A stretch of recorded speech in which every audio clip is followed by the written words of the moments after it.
Assalamualaikum.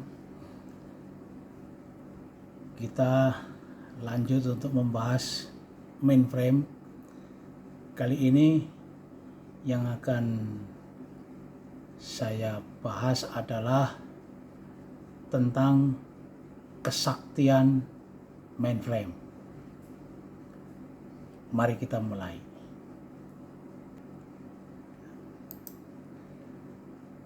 Dulunya konfigurasi sistem mainframe itu seperti gambar yang tampil ini. Jadi mainframe sebagai host, sedangkan device yang lain adalah user berhadapan dengan terminal. Ini dumb terminal, artinya terminal yang bukan komputer, melainkan hanya sekedar tempat untuk berkomunikasi antara user dengan aplikasi mainframe. Nah, barangnya seperti ini, dumb terminal. Yang paling populer adalah IBM 3270 dan kompatibelnya. Ini saya sendiri mengalami ketika barang itu masih ada.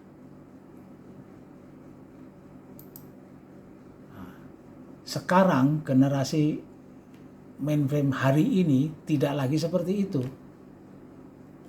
melainkan ini dia. Jadi sudah bukan lagi dumb terminal, bisa berhubungan dengan HP, bisa berhubungan dengan komputer, laptop, dan seterusnya. Ya, memang sekarang semua komputer seperti itu, karena eranya sudah lain. Nah, cuman karena mainframe ini kapasitasnya yang besar, sehingga dia pada kapasitas tertentu sudah bisa menjadi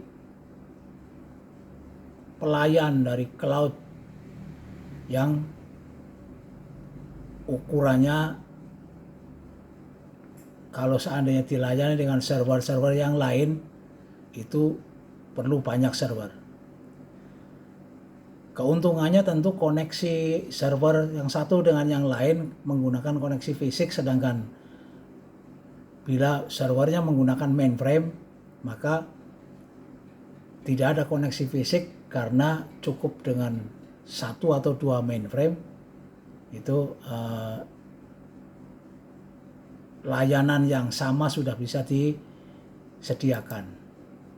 Nah, cuman yang akan saya bahas di sini adalah tadi itu, kesaktian. Apa artinya kesaktian? Kenapa mesti kesaktian? Karena citra dari mainframe itu sendiri itu sebenarnya sudah dicitrakan yang cukup negatif. Itu satu, mahal, harganya mahal, tentu biayanya juga mahal, kemudian SDM-nya langka.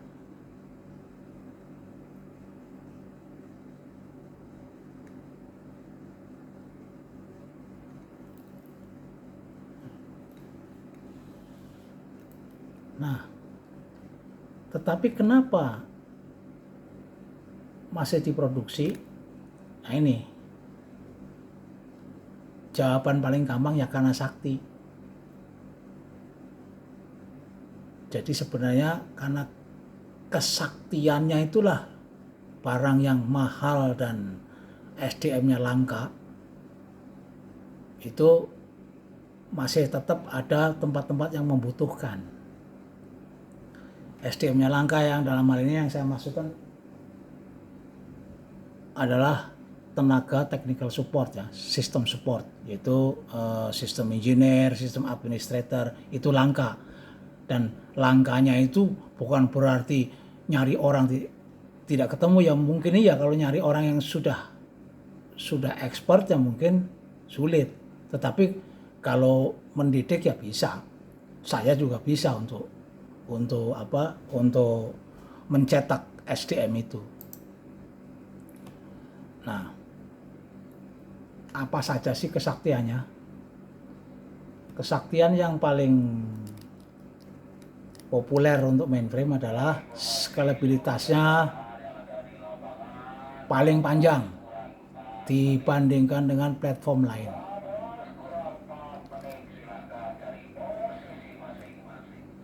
Karena kapasitas mainframe itu mulai dari sekelas server Intel Xeon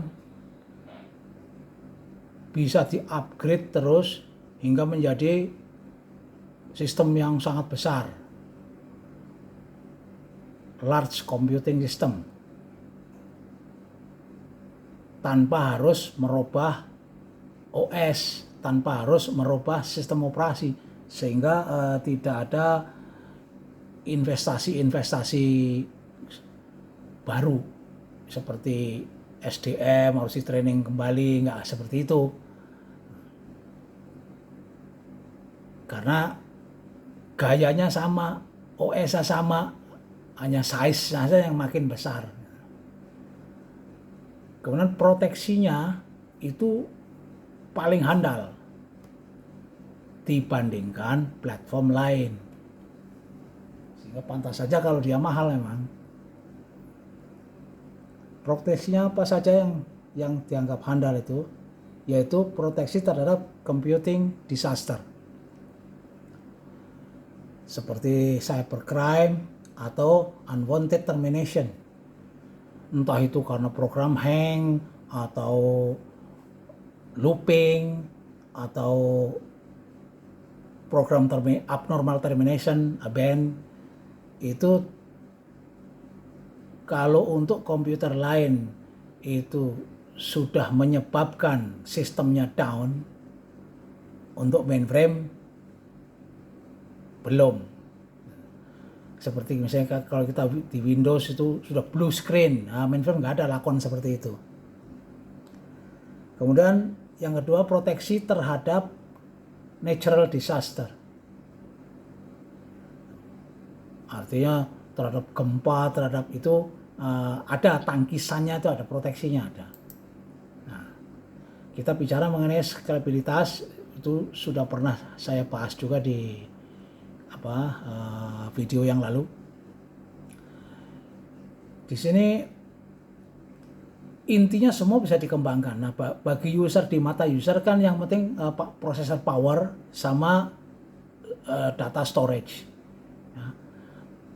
Processing power CPU-nya itu bisa standarnya datang itu 2 CPU yang paling kecil, tapi bisa di upgrade sampai banyak, sampai 100 CPU, sampai, karena slotnya ada 256. Demikian pula harddisknya. Ya. Ini terminologi mainframe namanya DASD.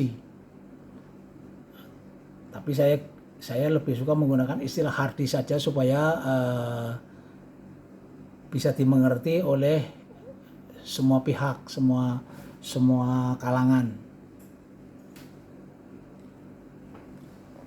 Harddisk bisa dikembangkan seperti yang saya ceritakan di video yang lalu,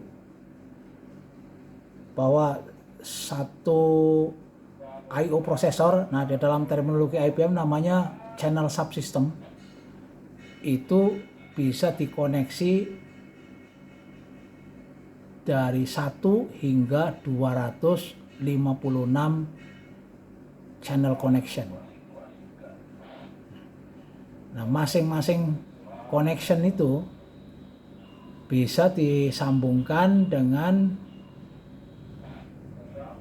controller yang membawai 1 sampai 256 harddisk unit harddisk atau unit volume. Sehingga kalau kita ngomongin angka maksimumnya kan berarti 256 kali 256. Itu satu I/O prosesor, satu channel subsystem. Satu channel file system bisa 256 kali atau 256 kuadrat dari unit DASD. Sementara kalau itu masih kurang, bisa ditambah I/O processor baru, digandeng lagi bisa, gitu ya. Jadi nggak ada habisnya.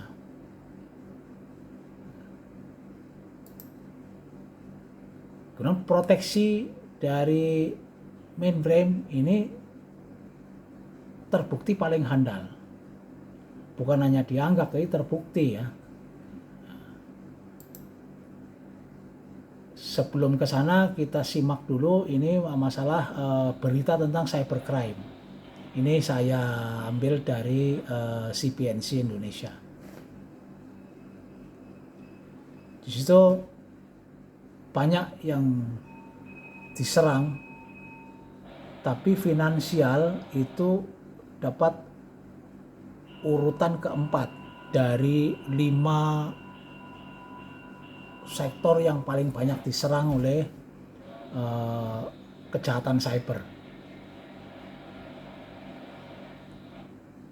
Padahal nyerang seperti itu kan bukan iseng dong, karena hukumannya sama. Kalau seandainya tertangkap, hukumannya sama, mau iseng atau mau ngerampok beneran, hukumannya sama. Mestinya ya finansial saja yang jelas, hasilnya kan duit. Sedangkan yang lain kan nggak langsung duit, harus ada proses berikutnya untuk menjadi duit. Kenapa nggak yang langsung duit saja? Tentu karena finansial ini kan termasuk perbankan. Nah, tentu karena di dunia perbankan, dunia finansial itu kebanyakan pakai mainframe, sehingga sulit untuk diserang. Gitu. Jadi nyerangnya yang pasti-pasti saja. Dan ini di sini yang merah ini menunjukkan tingkat kebobolannya. Tingkat kebobolannya walaupun dia kasusnya peringkat keempat, tingkat kebobolannya itu tertinggi. Artinya mereka menyerang sektor finansial ini itu benar-benar yakinnya bisa membobol beneran, yang berani nyerang ke sana. Kalau yang enggak percuma gitu kan. Nah, gitu. Nah, katanya kok mainframe paling aman proteksinya. Kenapa kebobolannya tertinggi? Nah, ini kemungkinan besar yang bobol-bobol itu yang bukan mainframe. Nah, sekarang kita rinci proteksi terhadap computing disaster ini apa saja yang disediakan oleh mainframe. Proteksi software.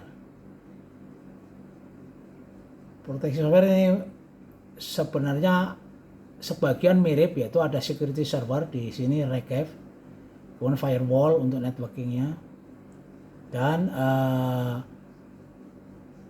automation administration, authorization administration. Nah, ini yang beda.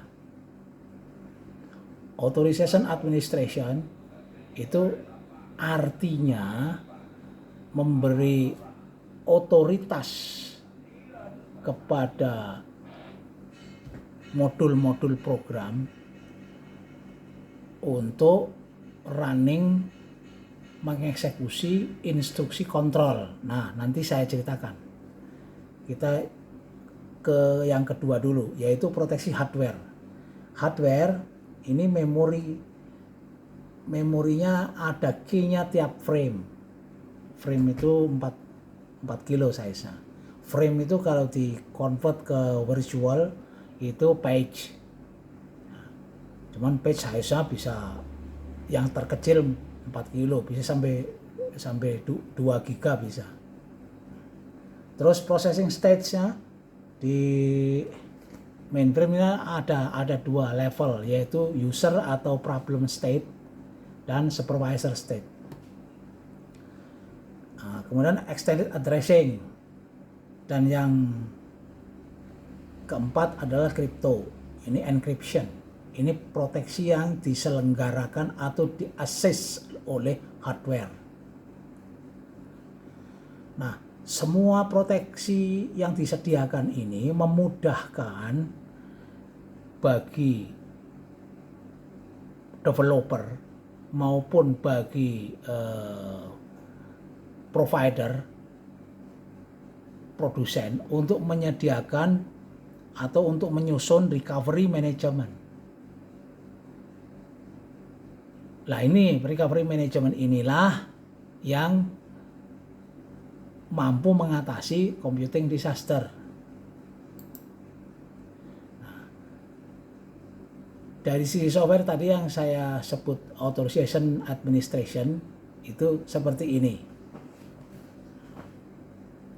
Oke, saya keluar dulu, ambil contoh yang lebih nyata.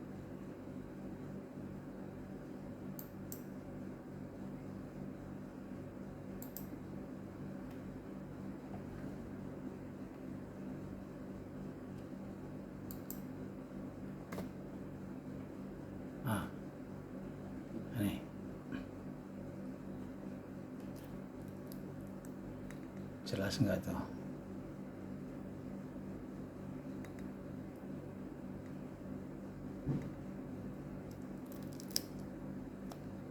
Ya. Nah, ini adalah salah satu dari settingan untuk mengadministrasikan otorisasi dari modul-modul. Misalnya ambil contoh itu modul yang ada dalam library yang bernama net.secos 219 ini ya, ini secos 219 set 19 dine. Ini kita lihat. Nah, ini modul-modulnya nih, modul-modul dari library itu. Modul-modul ini ada kodenya.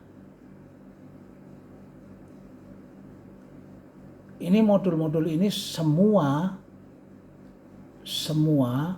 itu membutuhkan otorisasi karena dia menjalankan instruksi kontrol. Instruksi di mainframe itu ada 3 macam, ada arithmetic, ada logic, ada kontrol. Arithmetic itu tambah kurang kali bagi. Kalau logic itu ya manipulasi karakter, and, or, dan sebagainya. Insert, ya itu manipulasi logic. Itu baik level bit maupun level byte. Ada kontrol.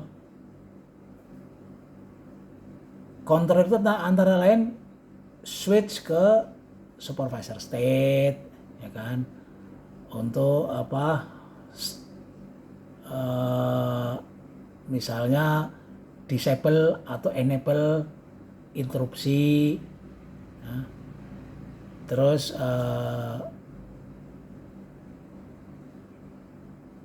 enable atau disable channel subsystem. Nah, seperti itu.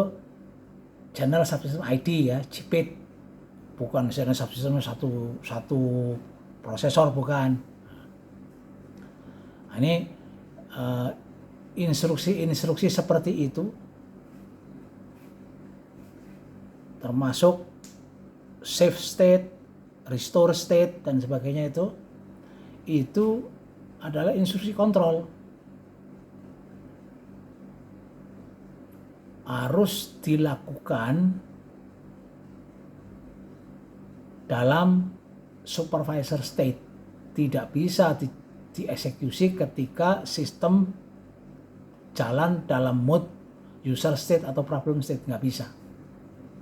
Nah, Maka ketika si program ini mau mengeksekusi kontrol, dia harus masuk dulu ke supervisor state.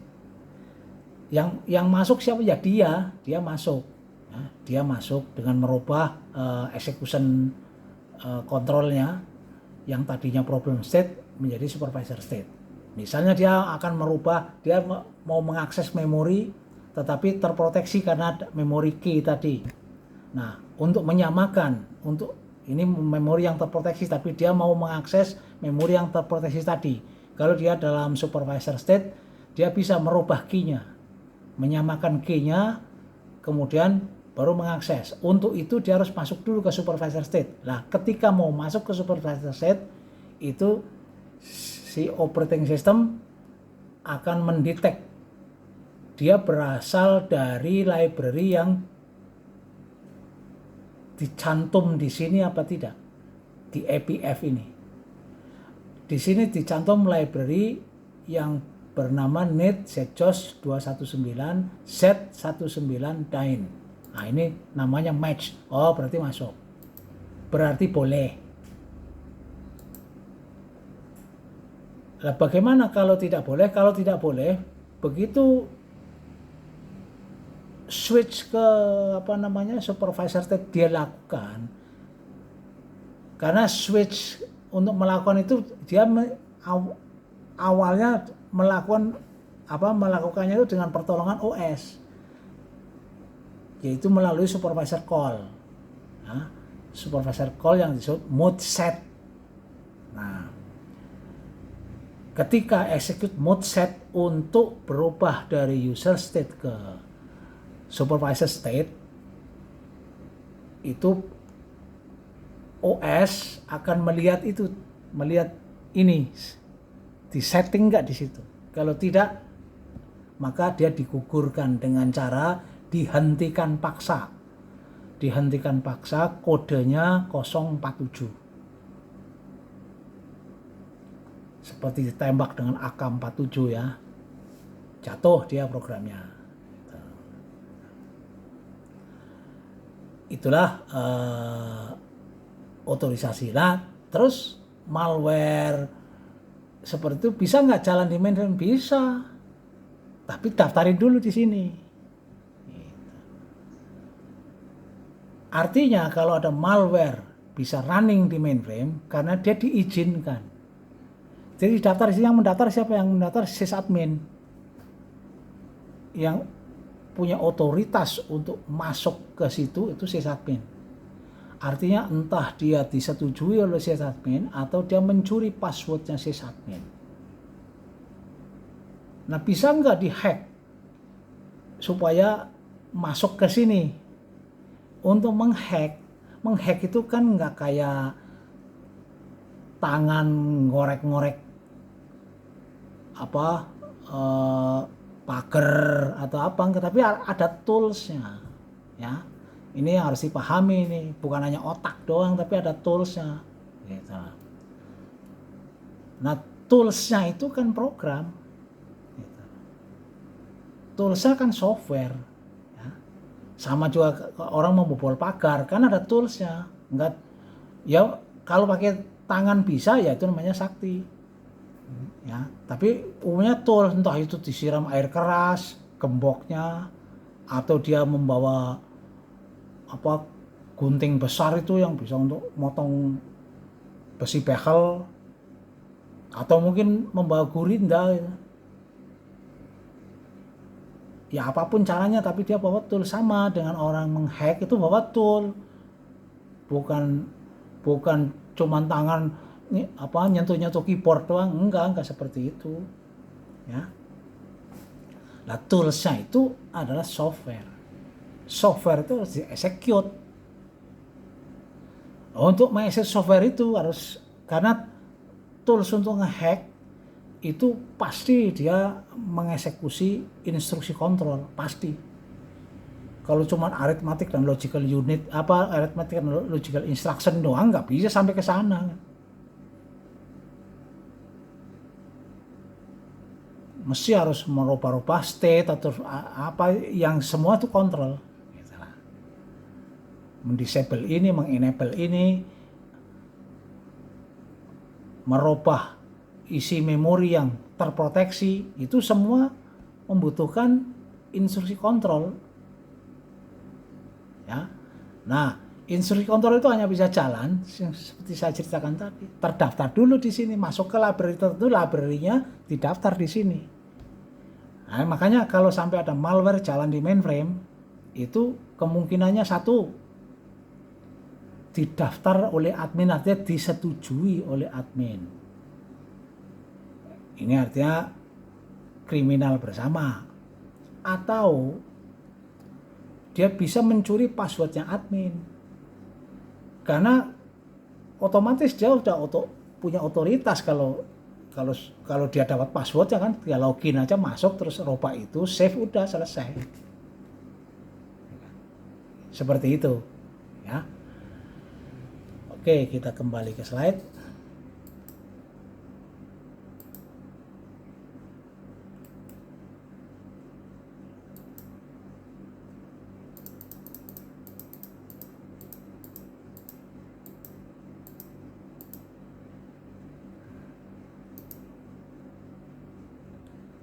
Kemudian yang kedua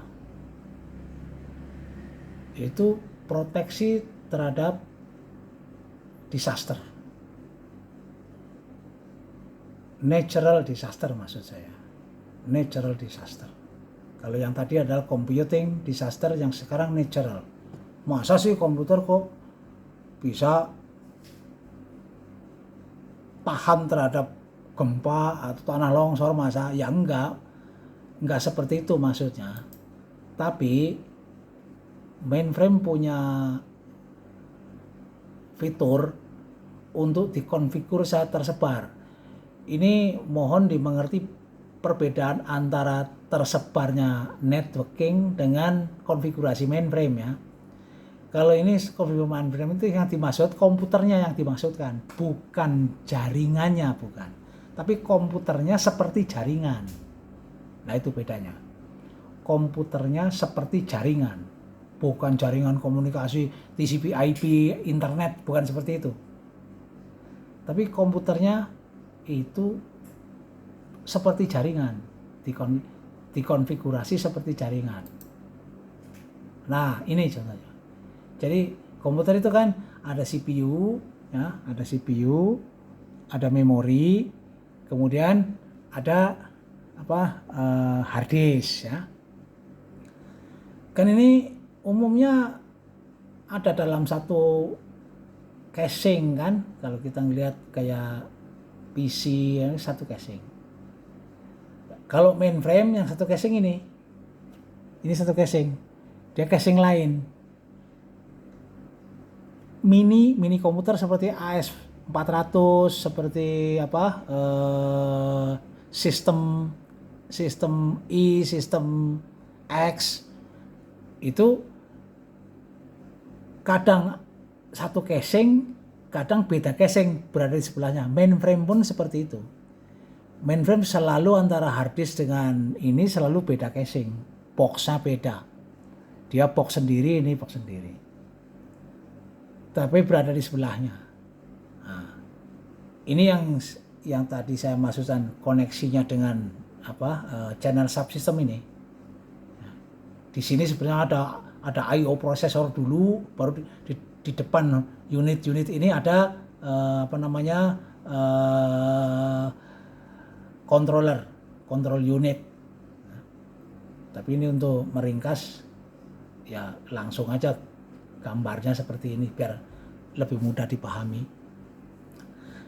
Nah, ini koneksi ini yang umumnya di sebelahnya atau bahkan satu casing ini bisa sampai 100 km jauhnya kalau untuk mainframe menggunakan koneksi fiber optik.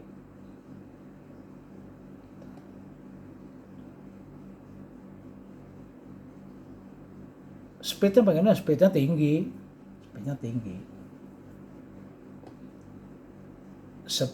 speednya gigabyte per second, tinggi.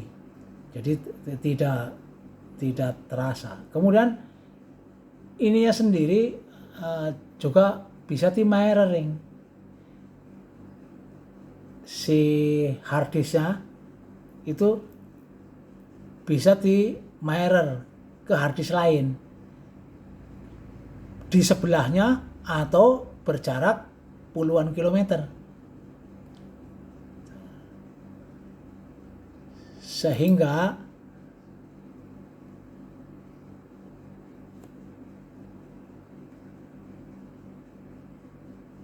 ini yang mestinya berada dalam ruang komputer yang sama, ini bisa berada di beda kota. Karena 100 km kan sudah bisa beda kota. Ya kan? Itu fitur satu, yaitu masalah jarak koneksi. Fitur yang kedua ada namanya parallel sysplex. Parallel sysplex itu sebuah sarana, ini periferalnya banyak seperti ini ya. Ini saya ambil dari researchgate.net, gambarnya maksudnya. Ya. Di sini ada device IBM 2029 untuk channel to channel. Terus ada clock untuk sysplex-nya itu sendiri. Sysplex itu singkatan sistem kompleks. Nah, sehingga dengan sysplex itu 2 atau lebih sistem prosesor CPU itu bisa dihubungkan untuk running bersama secara paralel, benar-benar dengan clock yang sama. Tujuannya apa? Tujuannya supaya secara logik itu seperti satu environment, satu sistem environment, yaitu sistem kompleks itu. Sistem kompleks itu karena secara konfigurasi kompleks, rumit, tetapi secara logik satu. Artinya ketika sistem dikonfigur dengan sysplex seperti itu, kita menjalankan aplikasi maupun command, execute command atau execute aplikasi, itu bisa minta langsung ini supaya running di sistem satu, di site satu, di situs satu, atau di site 2, atau kita masa bodoh mana-mana yang bisa gitu. Jadi satu program atau satu aplikasi itu running, ketika running pasti hanya di satu CPU ya, pasti. Tetapi CPU yang mana bisa sistem yang memilihkan, bisa kita yang milih. Tetapi ketika sistem tempat si program itu down, dia otomatis akan pindah, suspend dulu, kemudian resume di sistem yang available. Nah, itulah yang namanya sysplex, fitur dari mainframe. Ya. Nah, kombinasi antara parallel sysplex dengan koneksi jarak jauh ini sampai 100 kilo ini bisa untuk mewujudkan sebuah konfigurasi yang tersebar secara geografis. Misalnya ini seperti yang saya gambarkan ya. Ini CPU-nya berada di Jakarta. Kemudian hard disk-nya berada di Bogor. Beda kota kan? Kemudian CPU backup-nya ini yang dengan parallel sysplex ini antara ini, jadi backup itu bukan tidur harusnya ya, bukan tidur. Karena sudah dengan parallelism black berarti jalan bersama. Workload itu akan lari ke sini atau lari ke sana, bisa dipilih atau bisa sistem yang memilihkan lari ke sana. Ketika ini down, dia akan otomatis lari ke sana. Ketika yang Purwakarta down, akan lari ke Jakarta, akan resume di Jakarta, otomatis seperti itu, gitulah.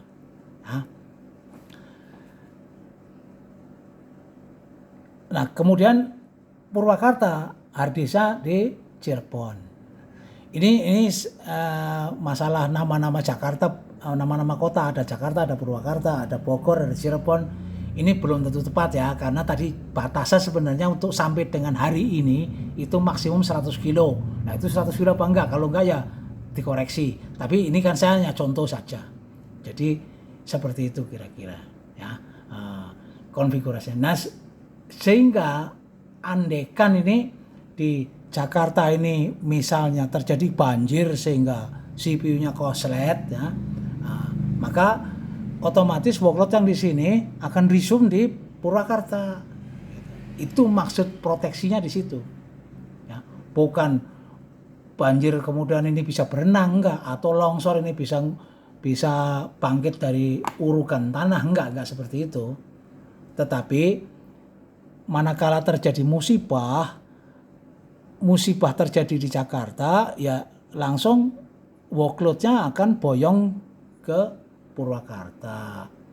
Kalau musibahnya musibah harddisknya ketimpa pohon misalnya di Bogor, ya otomatis karena ini harddisk di Bogor ini mirrornya di Cirebon, gitu. Otomatis walaupun workloadnya di sini, aksesnya mirrornya yang di Cirebon itu. Baik, seperti itu. Nah, sehingga aman, gitulah. Terus siapa saja sih yang memakai mainframe sekarang ini? Umumnya menurut berita-berita yang saya baca maupun karena saya juga pernah juga di vendornya software mainframe di Asia Tenggara, maka ketika saya masih aktif itu, ya memang saya tahu juga. Ya, jadi mainframe itu pemakainya yang paling banyak adalah pemerintah dan perbankan.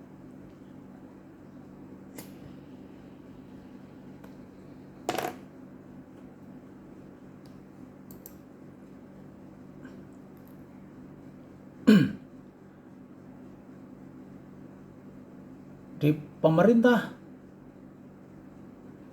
sebagai electronic government, mainframe sebagai central database untuk menyimpan semua database dan integral. Karena ICOF yang sebenarnya tidak seperti yang ada di Indonesia, ya ICOF kok tiap kota nggak seperti itu. Kayak negara-negara sendiri-sendiri, jadinya enggak, ICOF itu ya jadi satu. Kalau negara-negara serikat seperti Amerika itu, Australia itu kan negara bagian. Ya satu state, satu ICOF, tapi memiliki kemiripan format sehingga berkomunikasi dengan ICOF lain gampang, ICOF di state yang lain. Itu karena satu negara. Kalau Indonesia kan negara kesatuan, berarti satu. Mungkin yang pantas beda, misalnya mungkin DIY, ya, karena DIY daerah istimewa formatnya tentu beda, ya kan. Aceh, ya, mungkin ada pantesan misalnya beda, tapi kota-kotanya semua sama, ya, dan integral.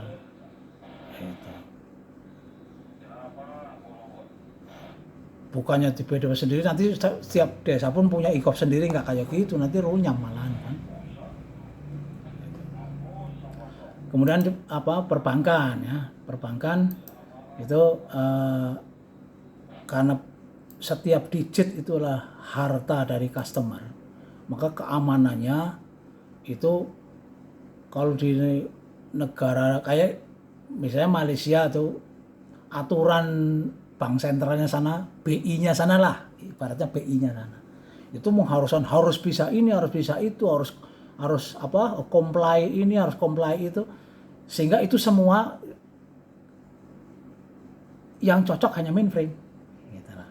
Maka jarang kalau kita lihat di sana, yang saya lihat waktu itu sih ya semua artinya waktu itu semua bank mainframe. Setidaknya sampai dengan sekitar 10 tahunan yang lalu itu saya melihat semua pakai mainframe. Ya.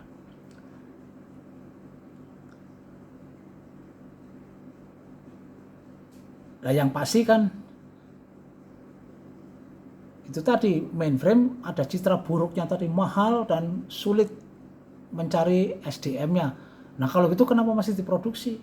Ya kan? Dan di teknologinya upgrade lagi, maksudnya upgrade terus gitu loh. Tahun lalu masih Z15, sekarang sudah Z16. Tahun 22 itu Z15, tahun 23 itu Z16. OS-nya juga tahun 2022 itu masih ZOS 2.5, sekarang sudah 3.1. Oh, itu semua kan investasi besar-besaran itu, nggak main-main. IBM, ya kan? Mana mungkin kan, terus kemudian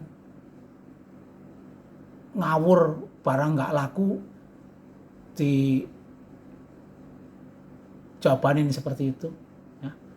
Nah, kenapa di Indonesia kok nggak pakai mainframe? Nah, mungkin punya alasan lain lagi, ya. Karena kan kalau memang nyatanya ini kan otomatis kebijakan dari pimpinan. Pimpinan kan kadang simpel saja kan, saya menjabat paling sampai kapan? Itu dari 10 tahun yang lalu juga nggak ada apa-apa. Nah itu kan. Jadi ya daripada berubah ke mainframe yang mana harus ada proyek lain dan sebagainya, mendingan yang penting sudah aman udahlah. Nanti kalau misalnya terjadi apa, saya sudah diganti oleh orang lain kan dosanya nggak di saya tapi di penggantinya. Seperti itu kira-kira ya. Sehingga itu yang di negara-negara yang pakai mainframe. Karena bagaimanapun juga aturan. Nah masalah e-commerce juga gitu. Kalau e-commerce kemungkinan kalau Indonesia e-commerce-nya mau diintegrasikan menjadi e-commerce yang solid dengan database yang centralized, pasti larinya ke mainframe. Nah cuman jangan salah kalau kadang-kadang vendornya pun tidak mengarahkan ke sana, vendornya mainframe, karena kan dia juga melihat supportnya ada apa enggak, seperti itu kan, support lokalnya maksudnya. Karena kan bagaimanapun juga itu mencari support lokal kalau tidak ada, padahal kebutuhannya mendesak, itu kan juga harus mendatangkan support yang dari pusat sana. Nah, itu kan juga biayanya mahal juga. Ya. Seperti itu kira-kira teman-teman. Mungkin kita sambung lagi untuk sesi berikutnya. Wassalamualaikum warahmatullahi wabarakatuh.